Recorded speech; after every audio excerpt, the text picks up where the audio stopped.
Tes, tes. Bismillahirrahmanirrahim. Assalamualaikum warahmatullahi wabarakatuh. Innal hamdalillah nahmaduhu wa nasta'inuhu wa nastaghfiruh wa na'udzu billahi min shururi anfusina wa sayyiati a'malina. May yahdihillahu fala mudilla lahu wa may yudlil fala hadiyalah. Wa ashhadu an la ilaha illallah wahdahu la syarika lah wa ashhadu anna Muhammadan abduhu wa rasuluh sallallahu alaihi wa ala alihi wa ashabihi wa man tabi'ahum bi ihsan ila yaumiddin, amma ba'd. Fa ikhwani fid din wa akhwati fillah, kaum muslimin wal muslimat rahimani wa rahimakumullah. Semoga Allah Subhanahu wa taala senantiasa mencurahkan rahmatnya kepada kita sekalian. Insyaallah taala pada malam hari ini kita akan lanjutkan kajian kitab Fadlul Islam, pertemuan yang kedua. Kitab yang membahas tentang keistimewaan Islam.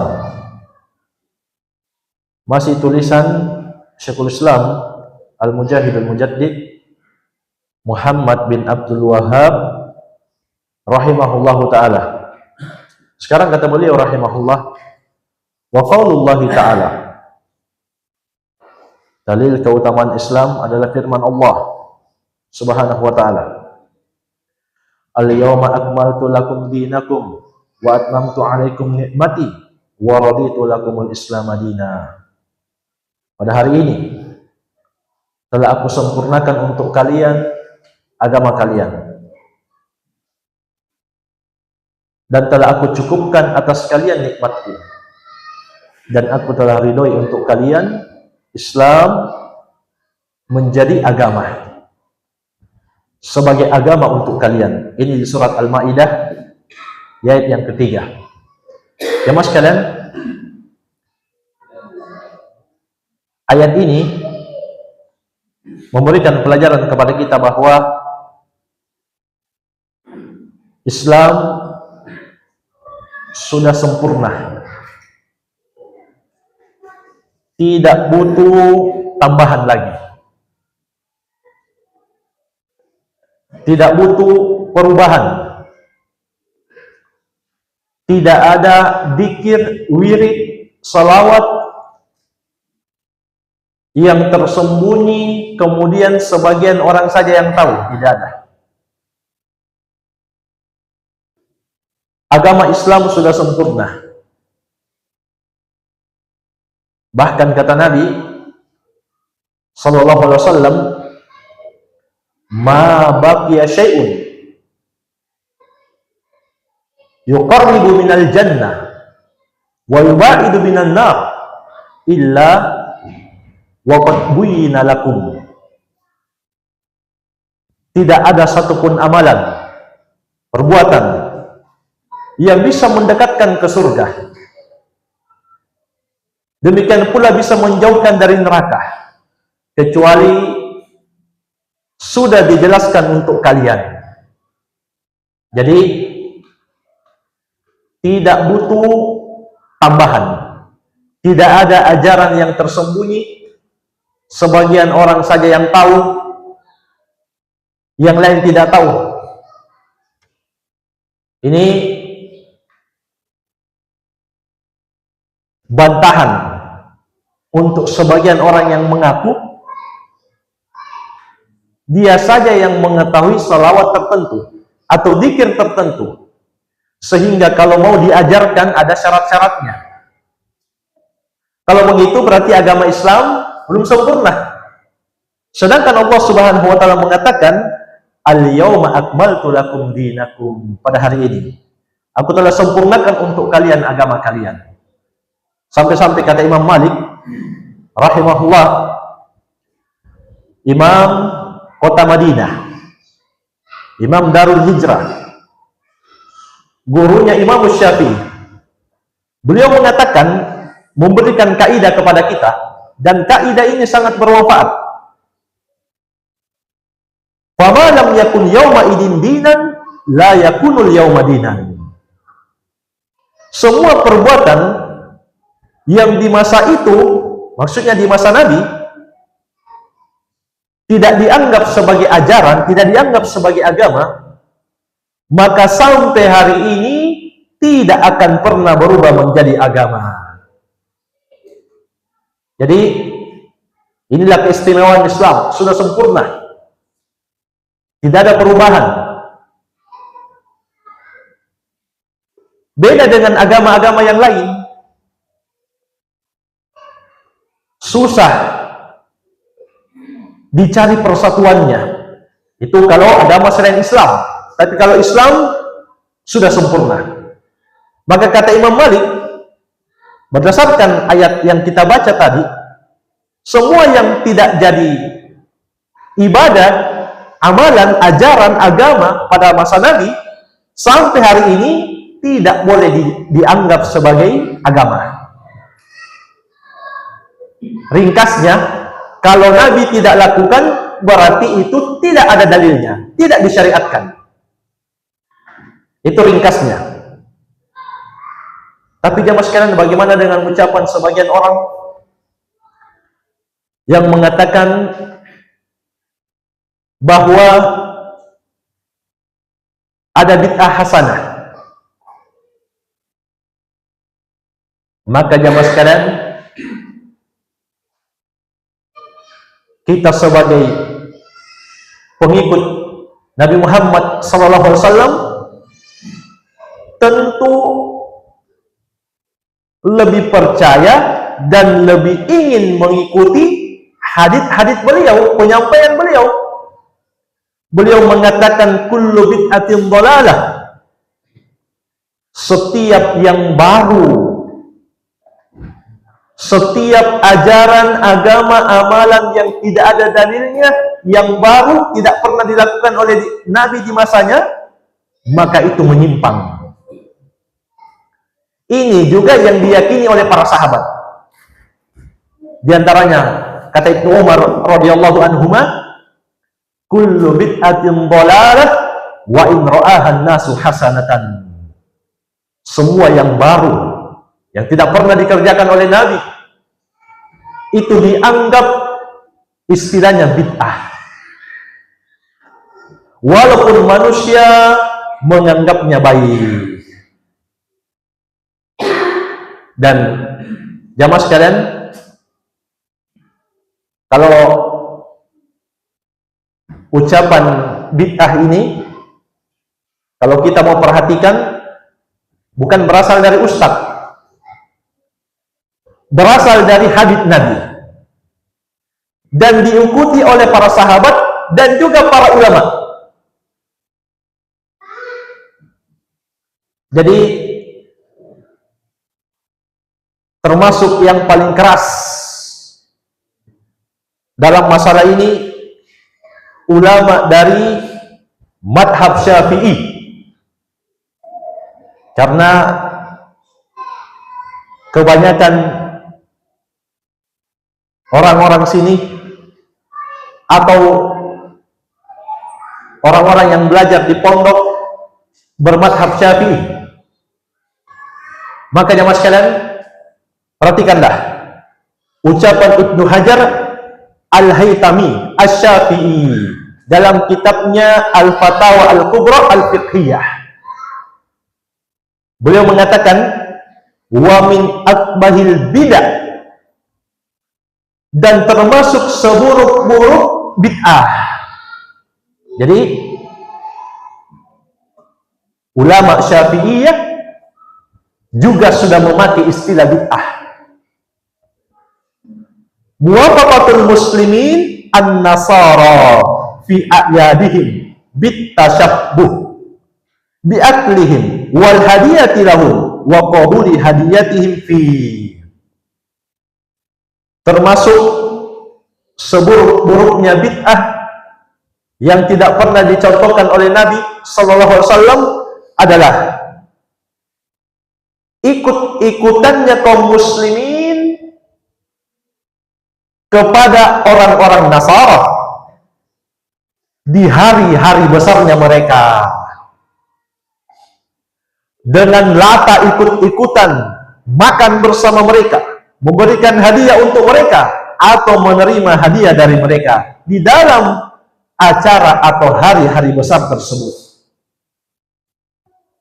Ini jamaah sekalian, bukan sesuatu yang asing di tengah ulama yang bermadhab Syafi'i, dan semua yang belajar fikih Syafi'iyah pasti kenal Ibnu Hajar Al-Haytami rahimahullahu ta'ala. Punya kitab Al-Kabair, penyebutan dosa-dosa besar.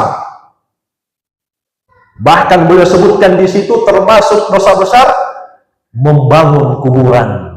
Itu kata Ibnu Hajar Al-Haytami. Ini ulama Syafi'iyah rahimahullahu ta'ala.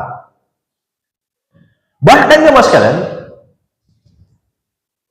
itu sudah menjadi kesepakatan ulama, tidak boleh ikut-ikutan dalam acara mereka, tidak boleh memberikan selamat pada hari-hari besar mereka, tidak boleh memberikan selamat untuk simbol-simbol kekufuran. Itu sudah menjadi ijma', tidak ada perbedaan pendapat, sebagaimana dinukil oleh Imam Ibnu Qayyim rahimahullah. Kata beliau, wa ammat tahni'ah bi sya'airil kufri al-mukhtassati bihi faharamun bil ittifaq. Adapun at-tahni'ah, at-tahni'ah itu memberikan ucapan selamat atau mengirimkan ucapan selamat untuk simbol-simbol kekufuran yang merupakan kekhususan dengannya. Ini haram berdasarkan ijma' ulama. Maksudnya termasuk ulama 4 madhab, Abu Hanifah, Malik, Syafi'i, Ahmad. Kenapa jamaah sekalian? Keyakinan mereka terhadap hari rayanya mereka itu 2. Yang pertama, mereka meyakini hari itu hari lahirnya anak Tuhan yang Allah utus ke muka bumi untuk menebus dosa-dosa manusia. Ini yang pertama. Masa kita mau ucapkan selamat untuk orang yang punya keyakinan seperti ini, sementara dari dulu, dari SD, dari kecil sampai hari ini kita meyakini lam yalid wa lam yulad, Allah tidak memiliki anak dan juga tidak dijadikan anak. Kemudian keyakinan yang kedua, mereka meyakini bahwa Nabi Isa alaihissalam itu berhak untuk diibadahi. Makanya di malam harinya ada namanya malam misa untuk beribadah kepada Nabi Isa alaihissalam. Sementara kita meyakini sebagaimana firman Allah di surat Muhammad, fa'lam annahu la ilaha illallah. Maka yakinilah, kata Allah, bahwa la ilaha illallah, tidak ada yang berhak diibadahi kecuali Allah. Semua yang diibadahi selain Allah itu sembahan yang batil, yang salah, tidak benar.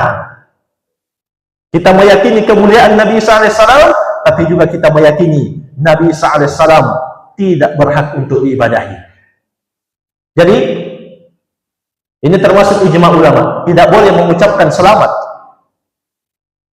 karena perayaan mereka mengandung 2 hal tadi. Meyakini Allah memiliki anak, yang kedua mereka meyakini anak itu berhak diibadahi. Kemudian kata Imam Ibnu Qayyim rahimahullah, fahada in salima qailuhu minal kufri. Kalau memang ada yang mengucapkan selamat dari kekufuran, mungkin alasannya karena basa-basi, tidak enak, dia punya kedudukan, dia punya jabatan, tidak enak. Kata Imam Ibnu Qayyim, kalaupun dia selamat dari kekufuran, fahuwa minal muharramat, itu termasuk tetap saja hukumnya haram. Wa huwa bimanzilati ayyuhanni'ahu bisujudihi lis-salib, karena sama saja dia mengucapkan selamat atas penyembahan mereka terhadap salib. Kita semua sepakat ya mas sekalian, tidak boleh memberikan ucapan selamat kepada orang yang sudah kaya, sukses dari hasil koruptor. Tidak boleh. Kita datang ke rumahnya, kita bilang, selamat Pak, Bapak sudah berhasil menjadi orang yang sukses dan kaya raya, hasil koruptor. Demikian pula kita sepakat tidak boleh memberikan ucapan selamat kepada orang yang minum-minum khamar, selamat menikmati. Itu belum sampai ranah akidah. Ini sudah sampai ranah akidah, lebih tidak boleh lagi. Ini jamaah sekalian, kesempurnaan Islam. Tidak butuh ajaran baru, tidak butuh hari raya tambahan yang selalu diperingati tiap akhir tahun Masehi. Yang kita kenal itu Idul Fitri, Idul Adha, pekanan hari Jumat besok. Itu saja. Selain itu, Islam sempurna, tidak butuh tambahan. Kemudian kata Allah, wa atmamtu alaikum nikmati, dan aku telah sempurnakan atas kalian nikmatku. Maksudnya kata para ulama ahli tafsir, maknanya bi ikhrajikum min dulumatil jahiliyah ila nuril iman, yaitu Allah mengeluarkan kalian dari kegelapan jahiliyah menuju cahaya iman. Maksudnya apa jamaah sekalian? Jahiliyah itu lawan dari ilmiah. Semua yang bertentangan dengan ajaran Nabi Muhammad disebut jahiliyah. Semua yang sesuai dengan ajaran Nabi Muhammad disebut ilmiah. Makanya ditulis kajian Islam ilmiah. Maksudnya kajian itu berdasarkan Al-Quran dan Sunnah, sebagaimana pemahaman Nabi Muhammad dan para sahabat. Itu maksudnya ilmiah. Kalau begitu jamaah sekalian, kita mendapatkan pelajaran bahwa siapa yang banyak ilmunya tentang agama, maka dialah yang paling banyak menerima nikmat dari Allah Subhanahu wa taala. Ini pemahamannya. Kemudian kata Allah, wa raditu lakumul Islam madinah, dan aku telah ridhoi untuk kalian Islam sebagai agama kalian. Jadi ketahuilah, agama yang kita peluk ini, agama yang kita yakini ini adalah agama yang Allah ridhoi. Dan jamaah sekalian, ridho itu lebih tinggi daripada surga. Lihatlah, ketika Allah memuji sahabat muhajirin, sahabat ansar, dan orang-orang yang datang setelahnya, termasuk kita kalau kita mau mengikuti mereka. Apa kata Allah? Radhiyallahu anhum wa radu anhu. Allah ridho kepada mereka dan mereka pun puas terhadap balasan Allah. Barulah setelah itu Allah sebutkan, wa a'adda lahum jannatin tajri tahtaha al-anhar khalidina fiha abada dzalikal fawzul 'adzim. Dan Allah akan siapkan untuk mereka surga-surga yang mengalir di bawahnya sungai-sungai, mereka kekal di dalamnya. Itulah kemenangan yang besar. Baru setelah ridho Allah sebutkan surga. Jadi kalau begitu harus kita istiqomah di atas agama ini, di atas agama yang Allah ridhoi, Islam. Kemudian jemaah sekalian, kata penulis rahimahullah, wa qauluhu ta'ala, juga dalilnya tentang keutamaan Islam, firman Allah, qul ya ayyuhan nas in kuntum fi syakkin min dini fala a'budul ladina ta'buduna min dunillah. Katakanlah wahai manusia, jika kalian ragu dari agamaku, maka keraguanmu itu tidak akan menyebabkan aku beribadah kepada semua yang kalian ibadahi selain Allah. Al-ayah. Kemudian maksud penulis rahimahullah, Lanjutkan ayatnya.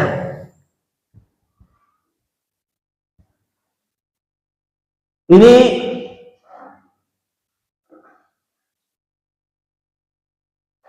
di surat Yunus di ayat yang ke-104. Kelanjutan ayatnya itu, walakin a'budullaha alladhi yatawaffakum wa umirtu an akuna minal mu'minin. Akan tetapi aku hanya beribadah kepada Allah yang akan mewafatkan kalian, dan aku diperintah untuk menjadi orang-orang yang beriman. Jamaah sekalian, inilah agama akal sehat. Kalau dia Allah yang mewafatkan kita, berarti dia saja yang harus kita ibadahi. Sebab hanya dia yang tahu nasib kita setelah wafat. Di mana tempat kita setelah wafat, hanya Allah yang tahu. Bagaimana nasib kita setelah wafat, hanya Allah yang tahu.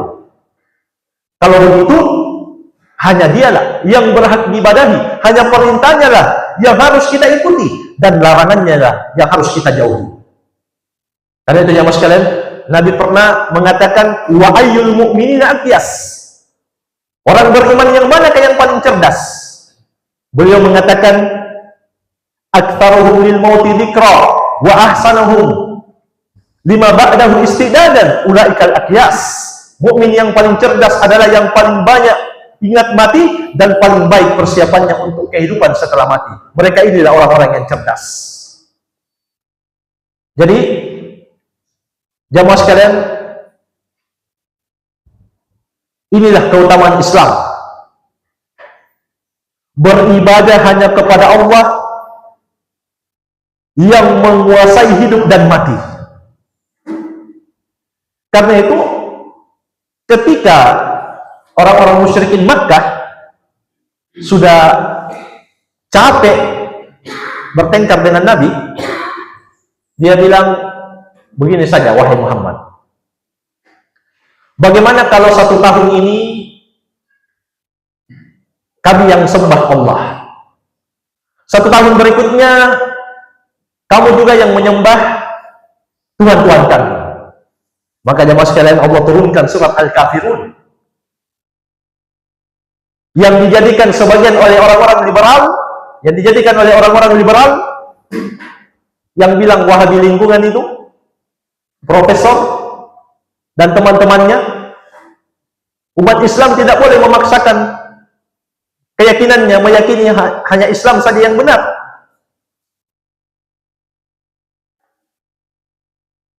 Mereka mengatakan lakum dinukum waliyadin. Untuk kalian agama kalian, untukku agamaku. Maksudnya apa? Sama-sama boleh. Coba kita baca dari awal. Qul ya ayyuhal kafirun. Katakanlah wahai orang-orang kafir. Tegas. Tidak boleh diganti non-muslim. Sebab itu judul surat. La a'budu ma ta'budun. Aku tidak akan pernah beribadah terhadap semua yang kalian ibadahi. Wala antum abiduna ma a'bud. Dan kalian tidak akan beribadah terhadap Allah yang aku ibadahi. Wala ana abidum ma abadtum. Dan aku tidak akan pernah menjadi penyembah orang-orang yang beribadah terhadap apa yang kalian sembah. Wala antum abiduna ma a'bud.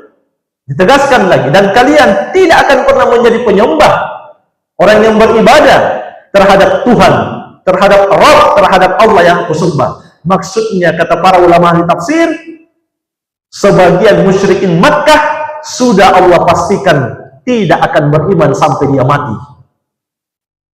Kemudian Allah suruh tegaskan nabinya di akhir ayat, lakum dinukum waliyadin. Bagi kalian agama kalian, maksudnya bagi kalian agama syirik, waliyadin, dan bagiku agama tauhid. Itu maknanya. Bukan terserah, bukan mau-maunya orang beribadah, tidak. Jadi itu penyakit kesesatan di dalam hati sebagian orang, suka mengambil potongan ayat atau potongan hadis untuk menyesatkan kaum muslimin. Baik. Ini yang kedua. Kemudian yang ketiga, kata penulis rahimahullah, wa qauluhu ta'ala, juga dalilnya firman Allah Subhanahu wa taala, Ya ayyuhalladzina amanu taqullaha wa aminu birasulihi yu'tikum kiflaini min rahmatihi.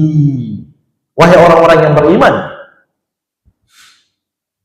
bertakwalah kepada Allah, berimanlah kepada Rasulnya, maka dia akan memberikan kepadamu dua bagian dari rahmatnya. Al-ayah, lanjutkan ayatnya.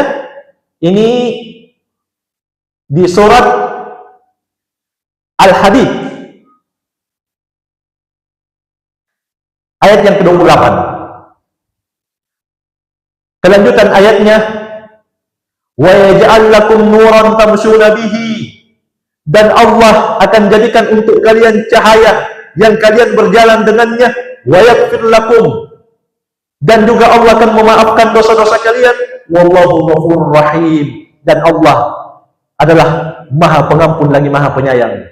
Jamaah sekalian, ayat ini mengandung dua makna. Yang pertama, perintah untuk ahlul kitab, Yahudi dan Nasara, supaya kalau mereka sudah beriman kepada nabinya Musa dan Isa, dia juga harus beriman kepada Muhammad, nabi akhir zaman. Dia akan mendapatkan dua rahmat, dua kebaikan, dua pahala. Pahala beriman kepada nabinya dan pahala beriman kepada Nabi Muhammad. Atau makna yang kedua, dan ini zahir makna ayat, berlaku umum.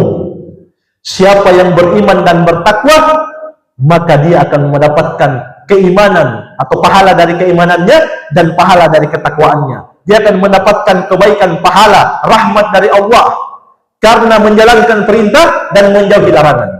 Atau juga maknanya mengandung di dalamnya, kata As-Sa'di rahimahullah, rahmat Allah akan selalu datang kepadanya. Disebutkan dua kali maksudnya di sini. Lafaznya kiflain min rahmatihi, dua rahmat maksudnya yang selalu datang kepadanya. Dan jamaah sekalian, kita masuk surga itu karena rahmat Allah. Bahkan surga itu rahmat Allah. Sebagaimana dalam hadits qudsi Allah Subhanahu wa taala berfirman, "Anti rahmati arhamu biki man asya'u min ibadi." Wahai surga, engkau adalah rahmatku, aku rahmati denganmu hamba-hambaku dari hamba-hambaku yang aku kehendaki. Kemudian Allah Subhanahu wa taala akan jadikan untuk orang yang beriman dan bertakwa cahaya yang dengannya dia berjalan. Maksudnya cahaya di sini ilmu. Ini juga yang disampaikan Waqi' kepada Imam Syafi'i saat hafalan Imam Syafi'i kacau. Kata Waqi', fa inna al-ilma nurun, sesungguhnya ilmu agama itu cahaya, wa nurullahi la yu'talil 'asi, dan yang namanya cahaya tidak akan diberikan untuk orang yang bermaksiat. Jadi jamaah sekalian, kalau kita menjalankan perintah Allah, menjauhi larangannya, beriman, mengimani semua yang Allah wajibkan untuk diimani, maka Allah akan berikan kita cahaya, maksudnya cahaya ilmu, sehingga kita bisa berjalan dengannya. Tidak gampang kita disesatkan, tidak gampang kita dibodoh-bodohi. Jamaah sekalian, perhatikanlah di sebagian tempat, biar orang tidak belajar sebenarnya tahu bahwa ini sesat. Jadi ada seorang yang diangkat kiai, sudah dilantik menjadi kiai. Ini katanya mengerti bahasa semut dan pernah mengejar malaikat yang menurunkan hujan di kajiannya. Subhanallah. Yang dengar ini bukan orang sedikit, orang banyak, bahkan ratusan yang hadir. Makanya kata Syekhul Islam Ibnu Taimiyah rahimahullah dalam kitabnya, sebagian orang itu lebih utama kalau dia menjadi orang gila dibanding dia menjadi orang yang sadar. Kenapa? Kalau dia gila, Allah tidak menuntut dia, akalnya hilang, diberikan udzur. Dibanding dia sadar, dia mengucapkan kalimat-kalimat kufur sehingga batal Islamnya. Apa akibat? Apa sebabnya jamaah sekalian?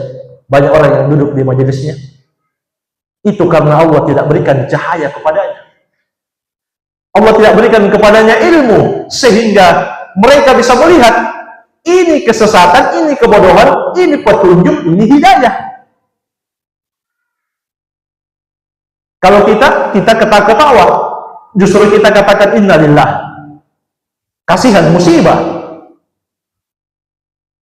Makanya termasuk ciri tanda kiamat, manusia itu menjadikan orang-orang bodoh seperti ulama. Fasu'ilu, kemudian mereka ditanya, fa'aftau bighairi ilmin, kata Nabi. Setelah ditanya, malu tidak menjawab, dia berfatwa tanpa ilmu. Fadallu wa adallu, mereka sesat, orang-orang yang mendengarnya juga sesat.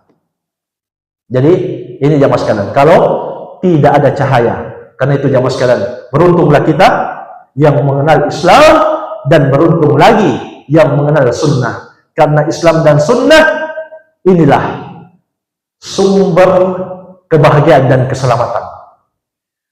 Islam selamat dari syirik, sunnah selamat dari bid'ah. Iya, mungkin saja bisa kita ambil jamaah sekalian untuk malam ini 3 ayat pertama yang menjelaskan tentang keutamaan Islam. Barangkali ada yang perlu dipertanyakan, saya persilakan. Wallahu a'lam.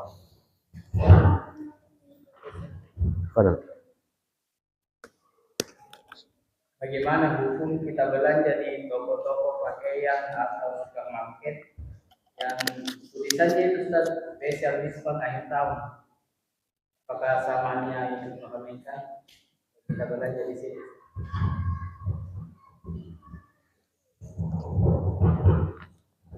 Baik, jamaah sekalian, bagaimana hukumnya belanja pakaian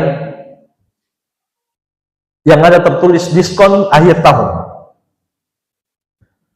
Ini pernah ditanyakan ke Lajnah Daimah, ulama-ulama besar di kota Makkah dan Madinah.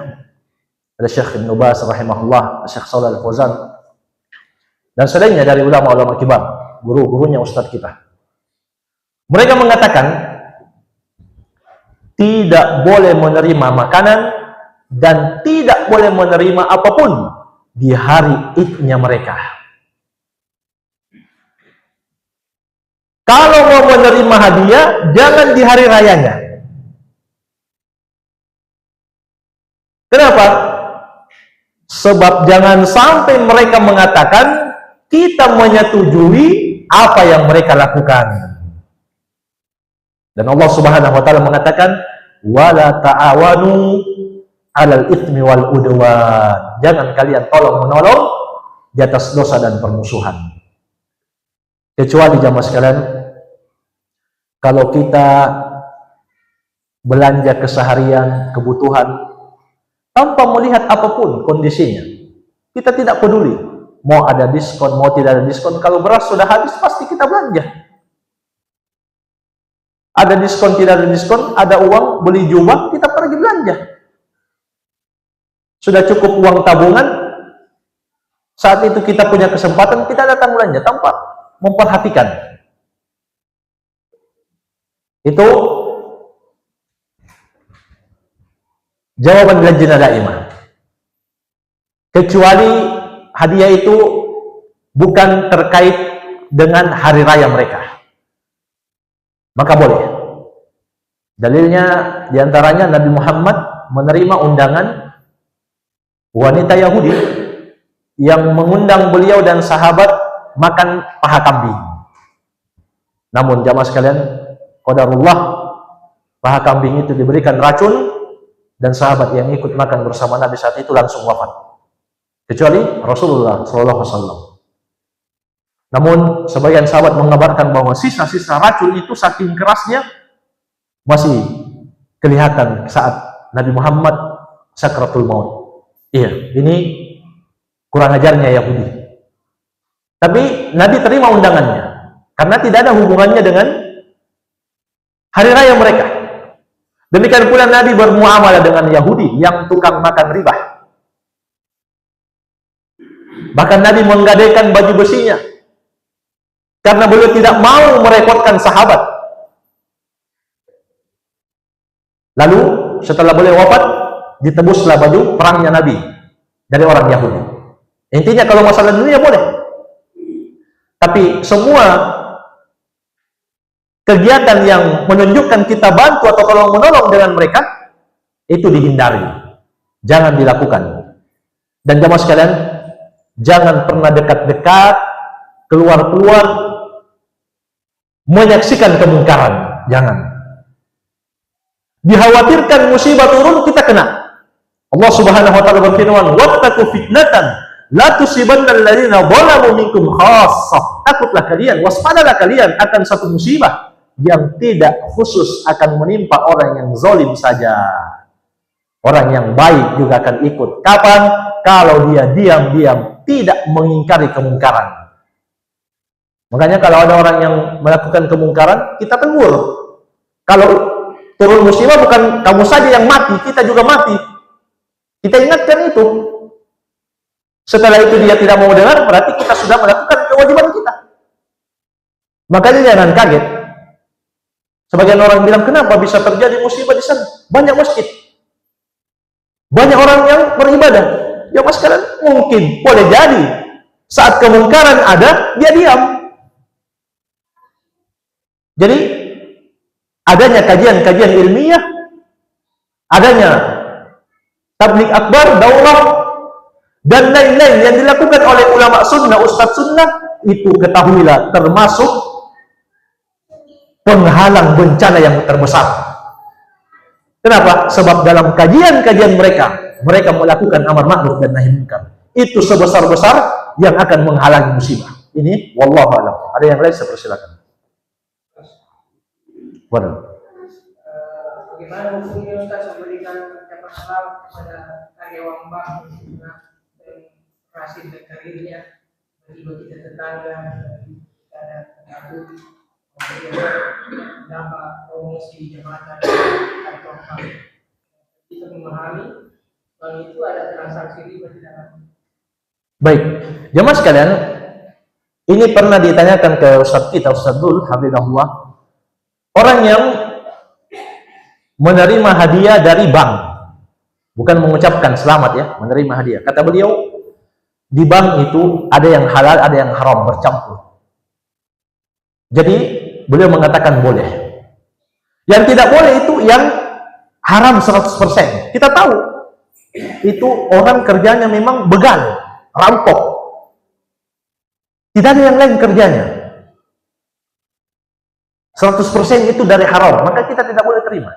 Tapi kalau yang bercampur, maka ada kaidah yang disebutkan oleh para ulama, dosa itu ditanggung orang yang langsung melakukannya. Karena kalau tidak boleh, otomatis Nabi tidak akan menerima hadiah dari orang Yahudi. Baik, ini terkait dengan hadiah. Bagaimana kalau mengucapkan selamat? Jamaah sekalian, lebih baik kita hindari. Karena itu perkara yang syubhat. Lebih bagus kita hindari, tidak usah memberikan selamat, tapi kita doakan dengan lafaz yang lain. Misalnya, semoga Allah Subhanahu wa taala memanjangkan umur Anda, berikan Anda rezeki yang lebih baik lagi. Sudah. Semua orang akan senang kalau didoakan seperti itu. Semoga Allah memberikan umur yang panjang, kalau bahasa Arabnya hayyakumullah, dan memberikan kamu rezeki yang melimpah yang lebih baik. Ini wallahu a'lam, sebaiknya dihindari. Ada yang lain, saya persilakan. Pardon.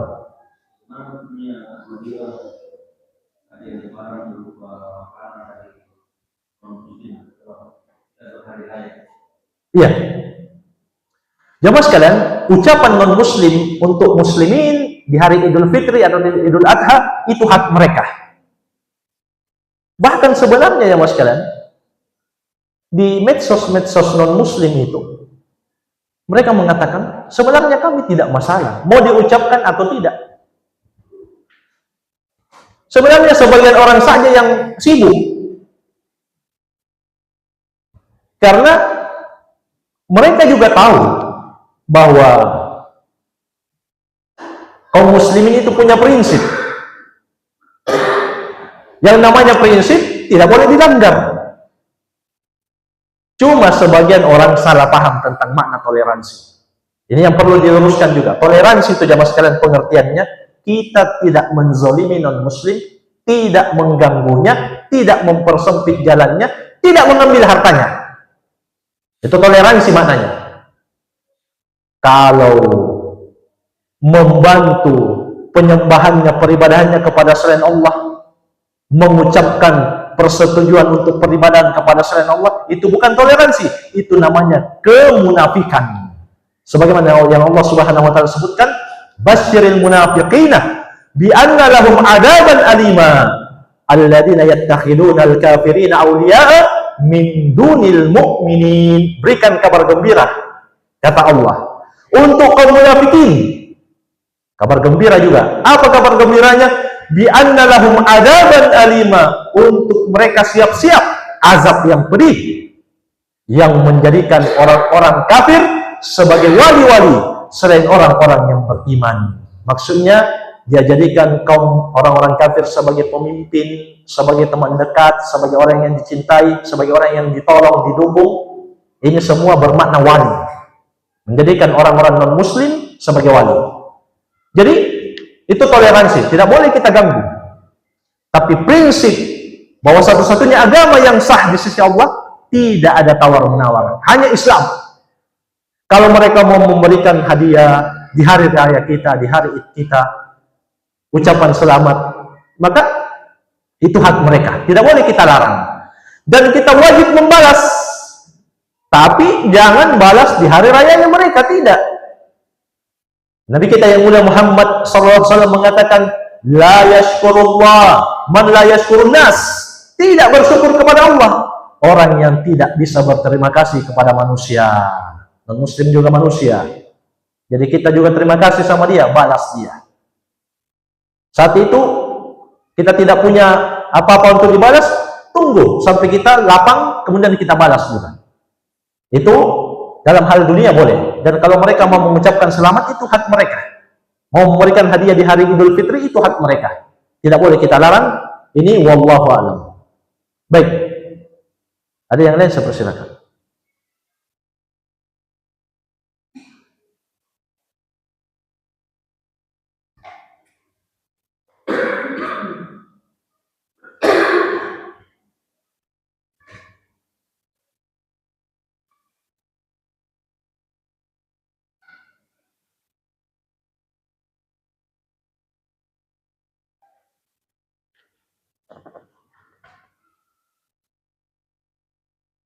Ya.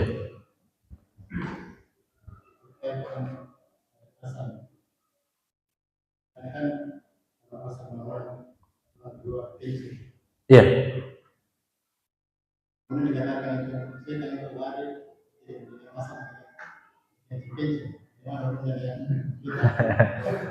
Iya.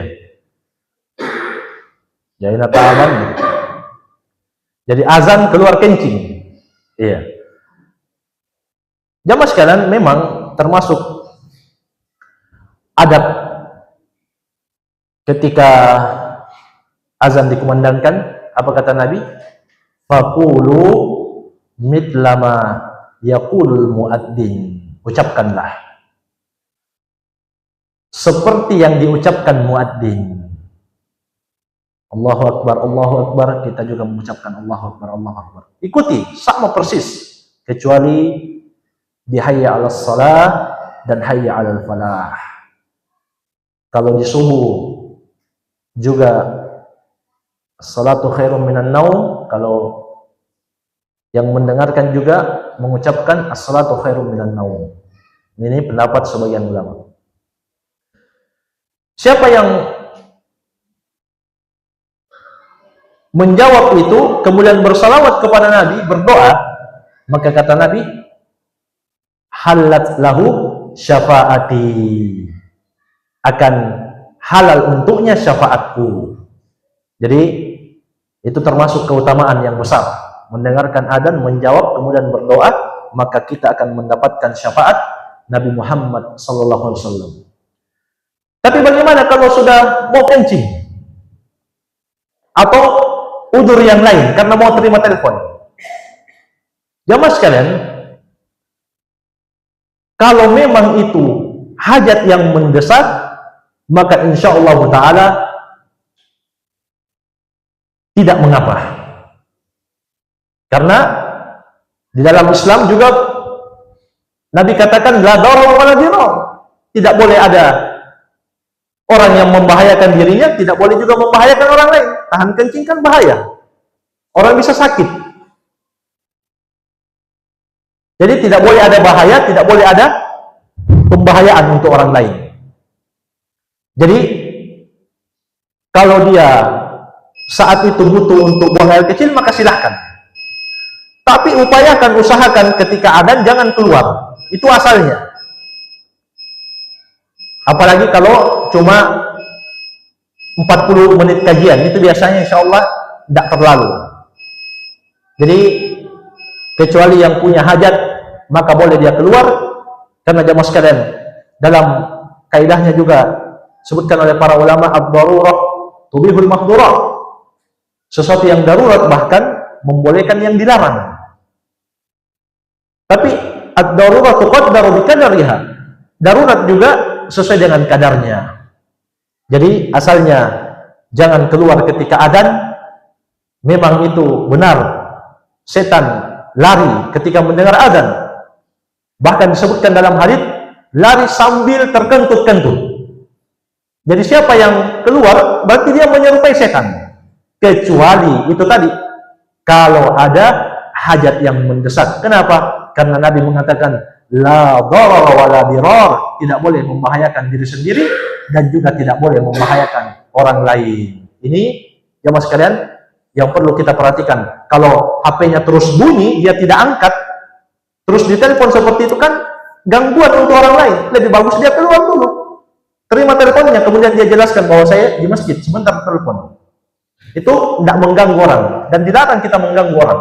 Bahkan para ulama mengatakan kalau dia tahu anaknya itu yang masih kecil cuma datang main-main, maka tidak boleh dia bawa untuk sholat, karena itu mengganggu ketenangan, kehusyuan orang lain dalam ibadah kepada Allah. Ya mas, sekalian mungkin saja yang bisa kita ambil. Semoga bermanfaat. Lebih dan kurangnya saya mohon maaf. Wabillahi taufik. Subhanakallahumma bihamdik, asyhadu an la ilaha illa anta, astaghfiruka wa atubu ilaik. Wa sallallahu ala nabiyyina Muhammadin wa alihi wasallam. Wa akhiru da'wana alhamdulillahi rabbil alamin. Wassalamualaikum warahmatullahi wabarakatuh.